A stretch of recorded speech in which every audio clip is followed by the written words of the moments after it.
Aside from the highly requested, often mentioned reissues of the Phantomstrike Squadron set and the G2 Sideswipe sets that have already sold out on Hasbro Pulse, we're also going to be talking about the top 10 older figures that are actually better than newer releases. That and so much more coming up right now on Transformers Talk Raw.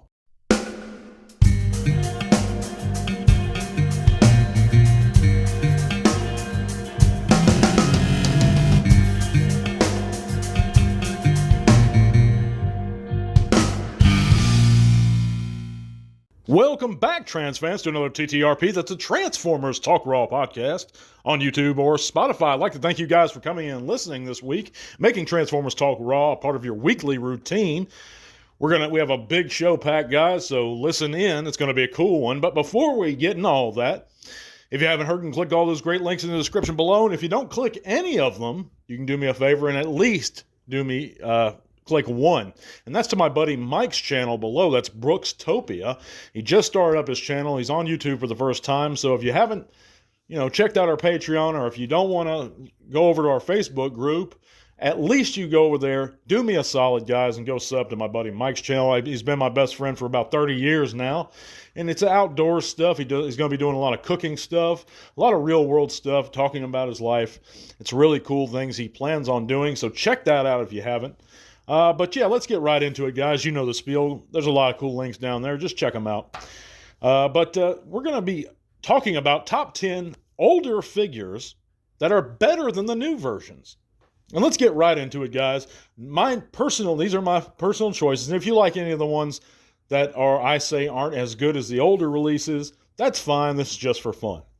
But my number 10 older figure that's better than the newer version is the Masterpiece Starsaber. That's right, guys. I think it's a better release than the HasLab. And of course, I have never had the HasLab in hand, but going off of all the reports of poor QC, mismatched parts, chipped chrome, bad paint, and it's just a whole lot with that figure, I'm going with the MP Starsaber. It's a great figure. I've never had any complaints with it, and it's exactly one of the reasons why I passed on the HasLab version.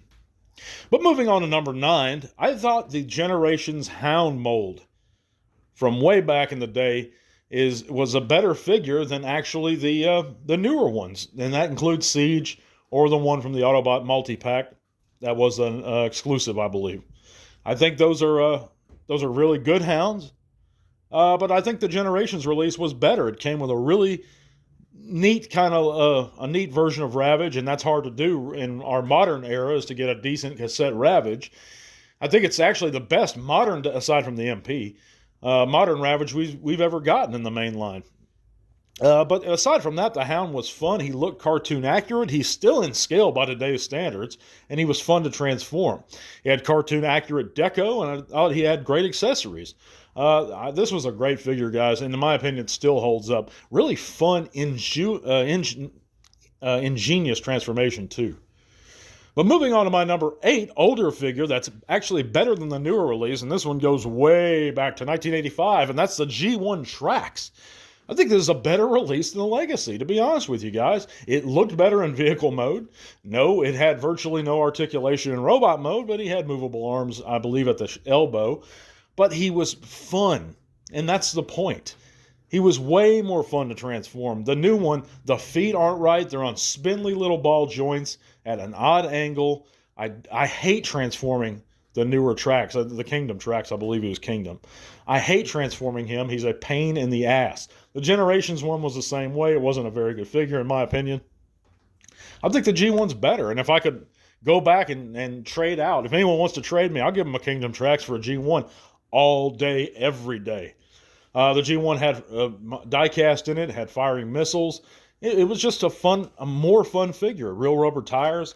And I'd trade out that little bit of articulation, or a lot of articulation, for those features any day. It was just more fun to me. My number 7 older figure, that's better than the newer versions, are all 3 of the recent Legacy Pretenders that came out. Bomber, Submarauder, and Skullgrin. I think the G1s are better. That's what I'm saying. And the reason is because they're not Pretenders. Nowhere in their bios are they even supposed to be... I'm losing my train of thought here. I'm sorry, guys.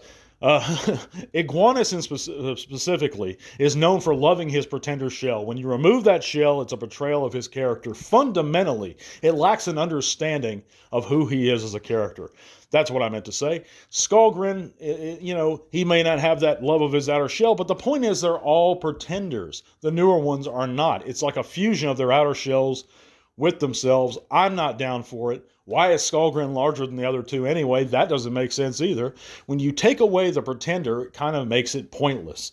And I don't think, and whether they could do that or not is beside the point, which I believe they could, but it's beside the point. Just because you can do a character doesn't mean you should if you can't bring honor to that character. I thought the Iguanus was cheap feeling, and really, I think I smashed one on the channel before. The thing was peg warming here. I hate that figure, guys. Its accessory broke right out of the package. The G1 is superior in every way. They had fantastic sculpts. Yes, they were limited in articulation, but they had fantastic sculpts. They were larger, they were sturdier, and they look good to me. I don't know. That's my opinion. But moving on, the Titans Return Blitzwing, in my opinion, is just as good, not necessarily better than the Legacy version, but just as good, and he is better in certain ways. Namely, his tank mode. I think he's just more well-rounded of a figure. In robot mode, I think the Legacy edges him out a little bit, but in his other two modes, I actually think, like the Titans Return one better. He just cleans up better, in my opinion. He's a little taller. I just like the figure. I think he's just as good as the Legacy version. But we're moving into the bottom half of our list, getting into the real good ones here, guys.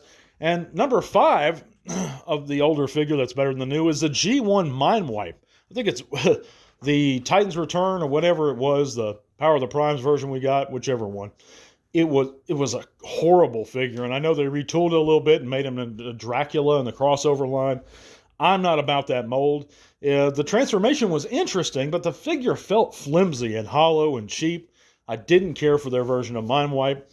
I thought the G1 was better. Now, the G1 was a huge brick, but it had arm articulation. It was a great headmaster that had the headmaster feature.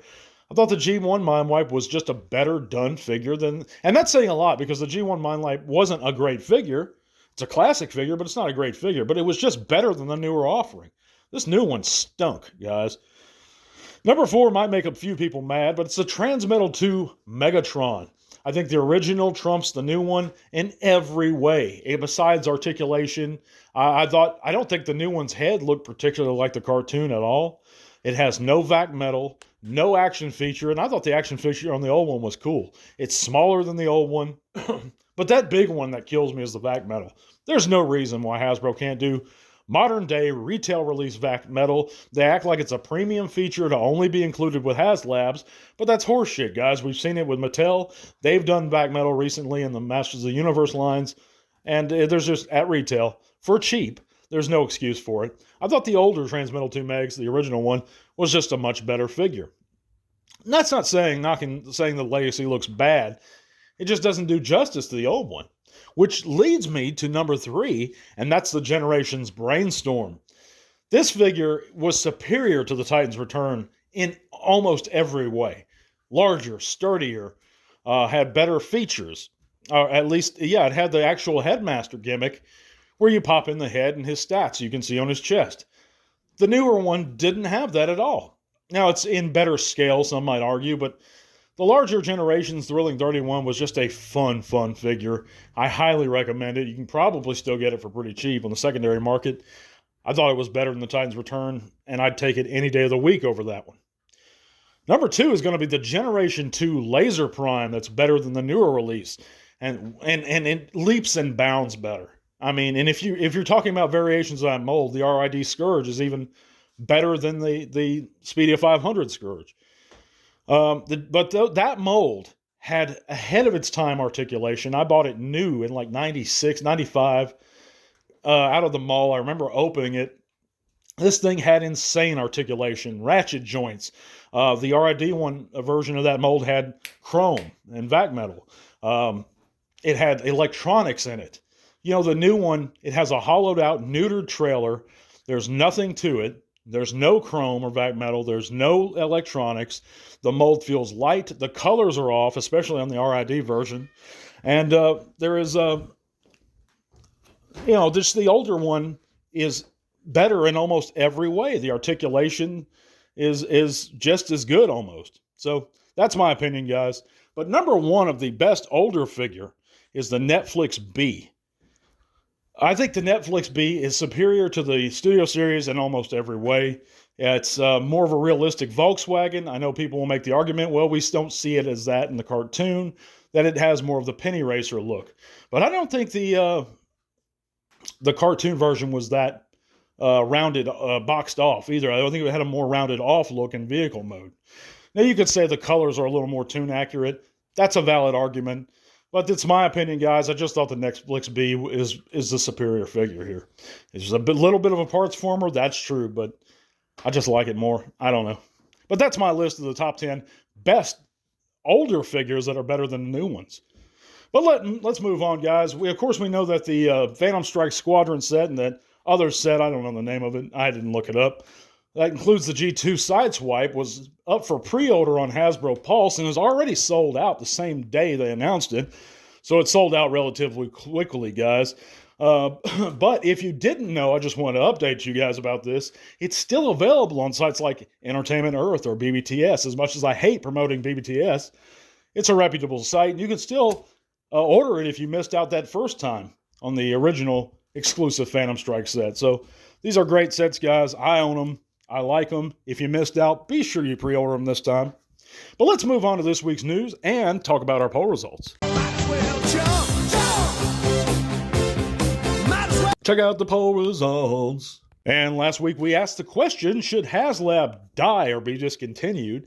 And out of 116 votes, guys, we had some pretty good participation. 43% said yes, HasLab should discontinue itself, and 57% said no. So the slight majority is not in favor of that, but there seems to be a bit of a divisive issue here within the fandom.